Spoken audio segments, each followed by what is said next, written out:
onde se encontram os arquétipos. Assim, o cientista oculto atribui todas as causas à região do pensamento concreto e nos diz como elas são geradas ali pelos espíritos humanos e super-humanos.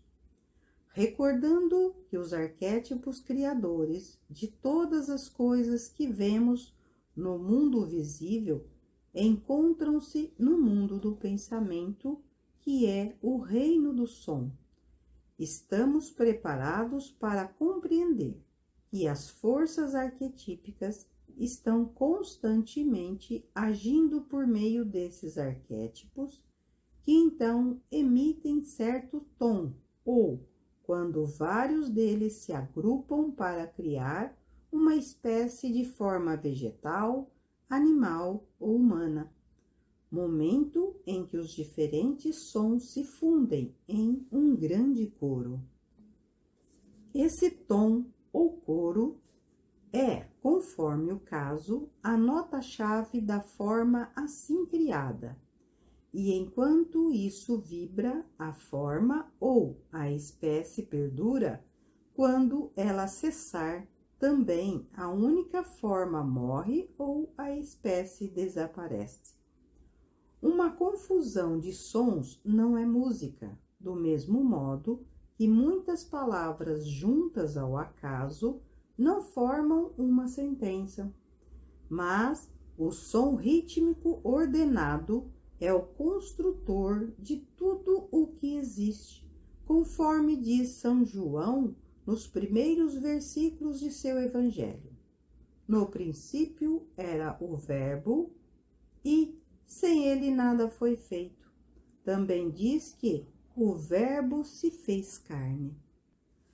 Vemos assim que o som é o criador e o mantenedor de todas as formas, pelo que, no segundo céu, o ego se torna um com as forças da natureza. Com elas trabalha sobre os arquétipos da terra e do mar, na flora e na fauna, provocando mudanças que gradualmente alteram a aparência e a condição da terra, e assim proporciona um novo ambiente feito por si mesmo, quando poderá colher novas experiências. Nesse trabalho, o ego é dirigido por grandes instrutores pertencentes às hierarquias criadoras, que são chamados anjos, arcanjos e outros nomes, constituindo-se ministros de Deus. Eles instruem de modo consciente na divina arte da criação, tanto no mundo como em sua matéria existente. Eles ensinam como construir uma forma para si mesmo, dando-lhe os chamados espíritos da natureza como auxiliares, e dessa maneira, todas as vezes que o ser humano passa pelo segundo céu, está servindo e aprendendo a se tornar um criador. Ali, ele constrói o arquétipo da forma que, posteriormente, exteriorizará ao renascer.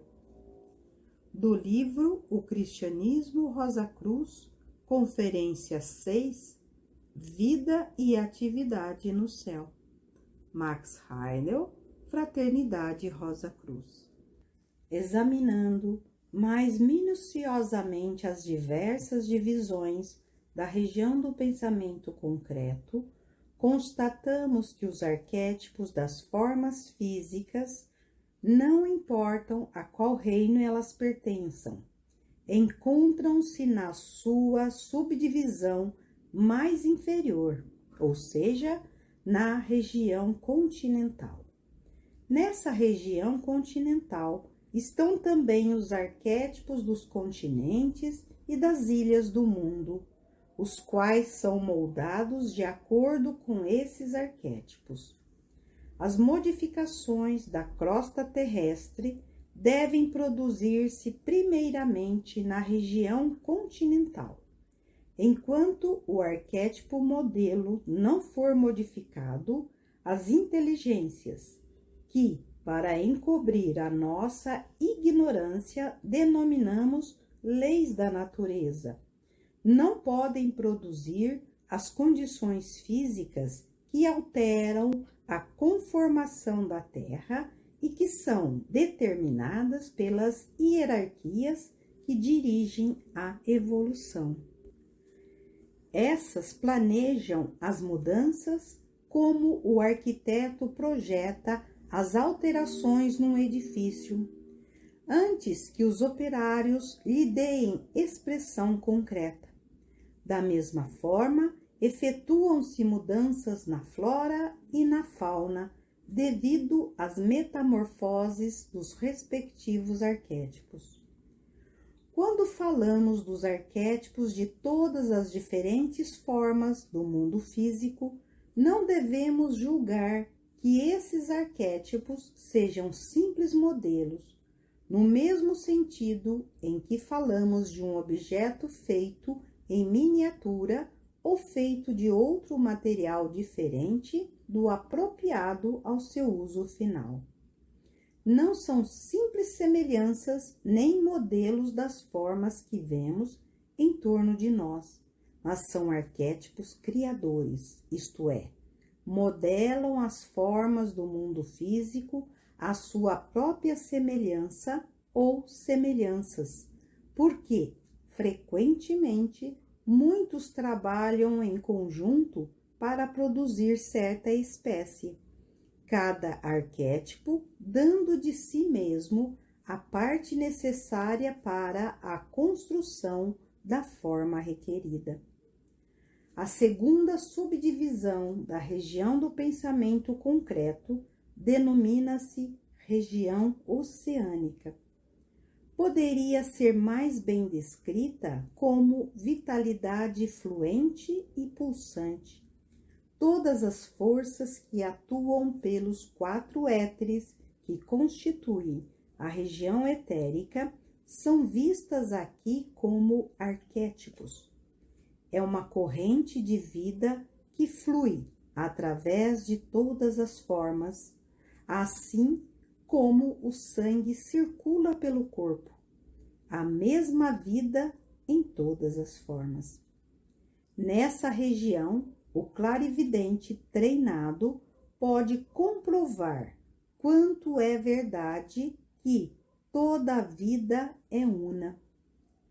A região aérea é a terceira divisão da região do pensamento concreto. Aqui encontramos os arquétipos dos desejos, das paixões, dos sentimentos e das emoções, tais como os que experimentamos no mundo do desejo. Aqui, todas as atividades do mundo do desejo parecem condições atmosféricas. Os sentimentos de prazer e de alegria chegam aos sentidos do clarividente como o beijo das brisas estivais. As aspirações da alma assemelham-se à canção do vento na ramaria do arvoredo e as paixões das nações em guerra aos lampejos dos relâmpagos. Nessa atmosfera da região do pensamento concreto, encontram-se também as imagens das emoções do ser humano e dos animais. A região das forças arquetípicas é a 4ª divisão da região do pensamento concreto.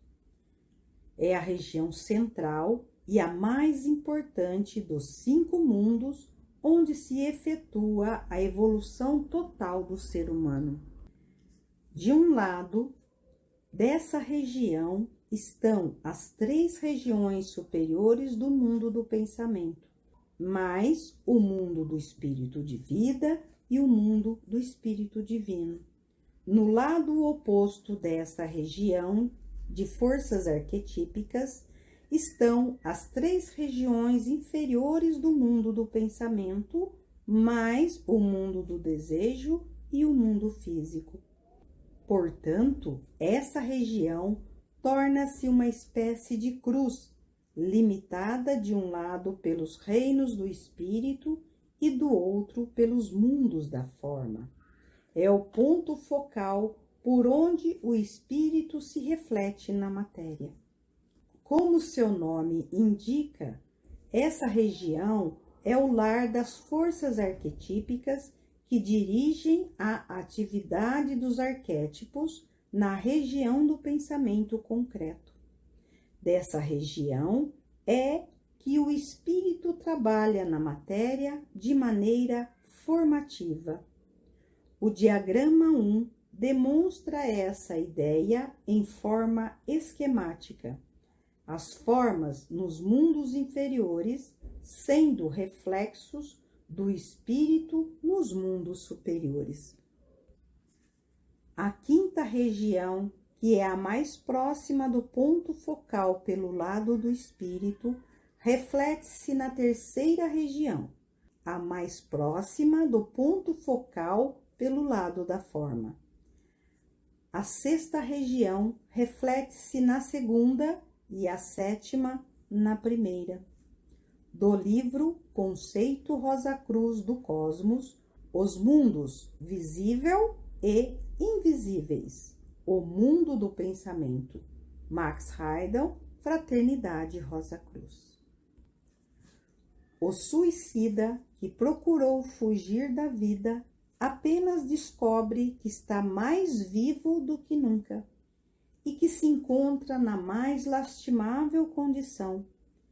É capaz de observar aqueles a quem, com seu ato, talvez tenha prejudicado e, pior que tudo, tem uma inexplicável sensação de estar oco.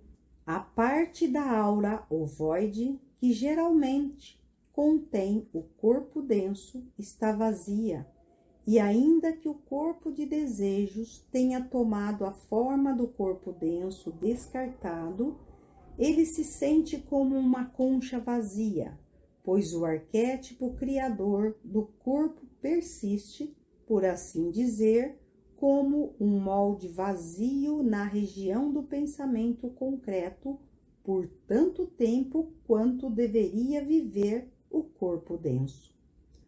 Quando uma pessoa morre de morte natural, mesmo no vigor da vida, a atividade do arquétipo cessa e o corpo de desejos por si mesmo se ajusta para ocupar toda a forma. Mas, no caso do suicida, o horrível sentimento de vazio permanece até o tempo em que deveria ocorrer a morte natural. Do livro Conceito Rosa Cruz do Cosmos, O Ser Humano e o Método de Evolução, Morte e Purgatório, Max Heidel, Fraternidade Rosa Cruz. Extrato aquoso. Nesse extrato estão as possibilidades germinais de tudo quanto existe na superfície da Terra. Aqui estão as forças arquetípicas que se ocultam atrás dos espíritos grupo, como também as forças arquetípicas dos minerais, porque essa é a expressão física direta da região do pensamento concreto. Do livro Conceito Rosa Cruz do Cosmos, Constituições da Terra e Erupções Vulcânicas, Número da Besta, Max Heidel, Fraternidade Rosa Cruz.